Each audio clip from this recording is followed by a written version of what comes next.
is the purpose of this video.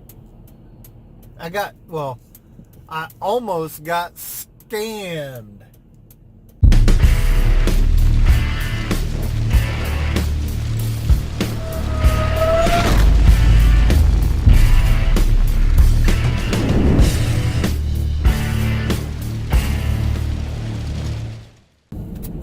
Alright, third time's the charm, right? I had to get off. I had to talk to this customer. We're just setting up. She's an executor, I guess.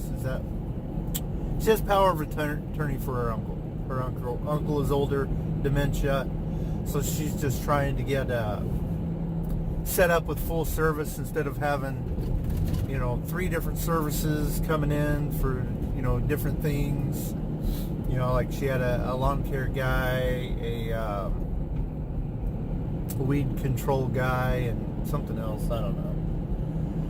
And the weed control company is a national brand. We'll leave it there. But they were ripping her off. They were actually coming to her house every 4 weeks and spraying her lawn. And that's a little excessive, guys. Come on. You don't have to dilute what you're spraying so much to where it doesn't work at all. Because if you can't get more than 4 weeks out of what you're putting down on a lawn, your mix is wrong. My opinion. Just my opinion. Anyway. My nose is so itchy right now. My nose is itchy. My sinuses are inside and out all messed up. Allergies are up. I'm freaking 49 minutes late. Or no, wait. 19 minutes late for this appointment because of that phone call. Well, I was late to begin with. I don't know why my nose is itching right on the tip for some reason. Oh my gosh. That's horrible. Oh, it's just a big... Is that a blooper? Is that an outtake?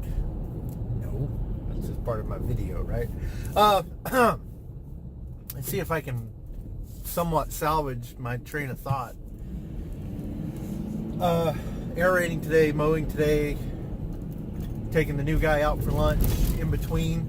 So I'm going to go aerate, come back home, take the new guy out for lunch, spend a little time with him, go mow a lawn. I'm working 6 days a week right now. I think Saturday I have a big thatching, aerating, fertilizing, everything happening on a decent sized property. Man.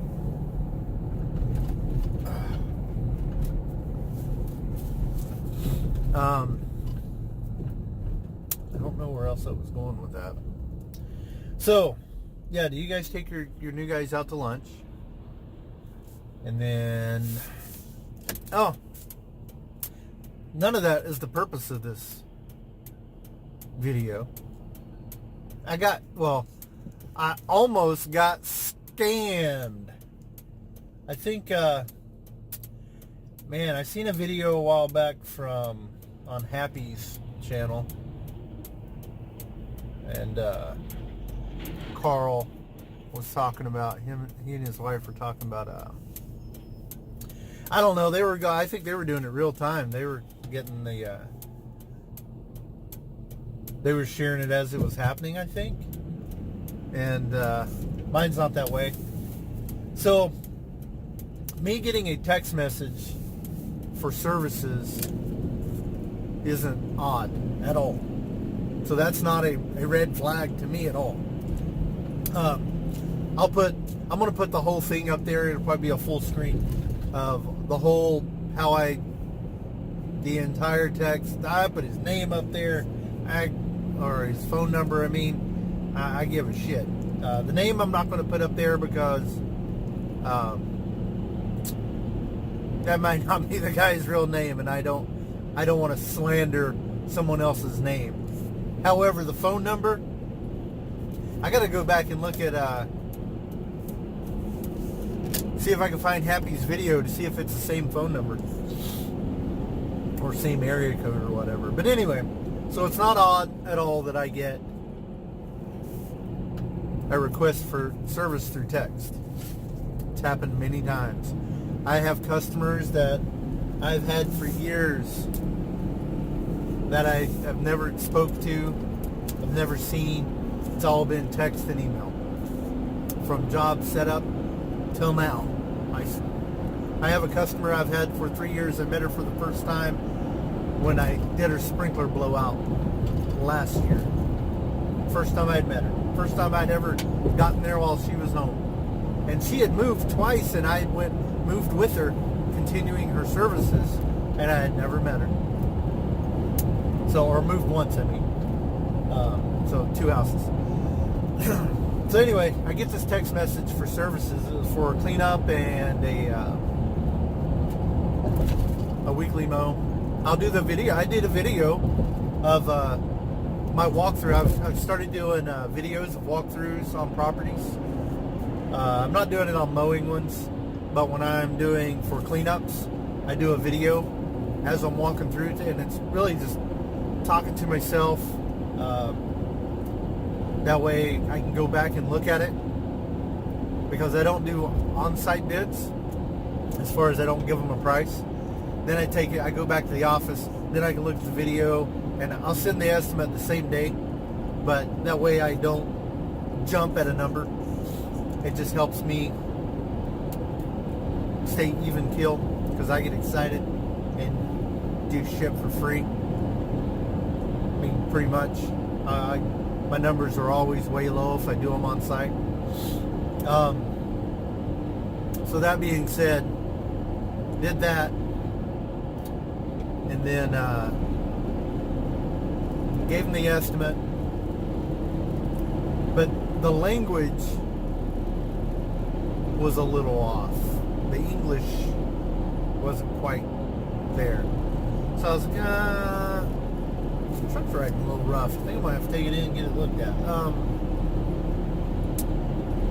So the English was a little off, so I was like, hey, here we go. You know, I started getting little red flags.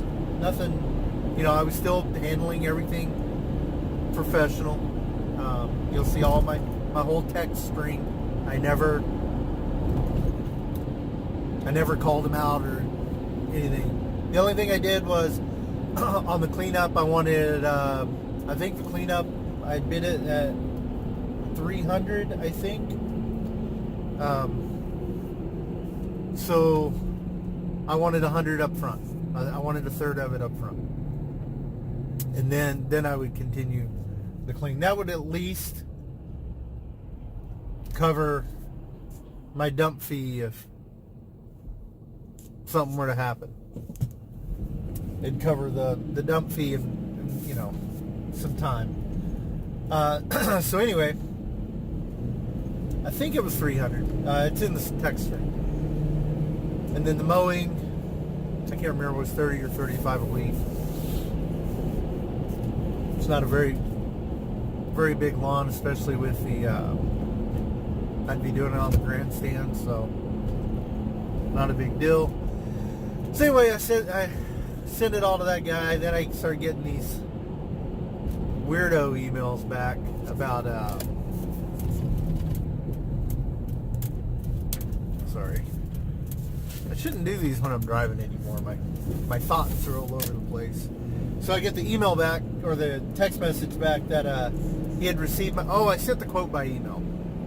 I asked for a good email and his name, and then so I send the estimate by email, and I'll put that in here somewhere. It doesn't matter. And then he texted me back instead of emailing me from that email. Hey, I got your email, and I still have not. I just thought about it. I never went to look to see if it was ever really opened. I said everything sounds fine. Would you mind if whatever the wording exactly was, but they wanted to send me more than what my bid was, so I could send the money to someone else. And so I was like, No, we don't handle money for anyone else. That's the last I've heard of it. I almost was going to say okay, just so I could get the check and take it to the police department and see if there was any way they could, catch where the guy that I was supposed to send the extra money to or whatever. I understand how the scam works out. You get the check for, say your bid's $2,000, they send you a check for $3,000. You send the overpayment to someone else to pay the other bill. Well, the someone else is the con. They get your check for $1,000, which your money's good. Their check bounces, but your bank doesn't catch it until your money's already gone. And so now you're on the hook for, $1,000, and hopefully you didn't spend the whole $3,000. But anyway, I just want to share that string so you can see how I almost got scammed. And anyway, guys, we're showing up to the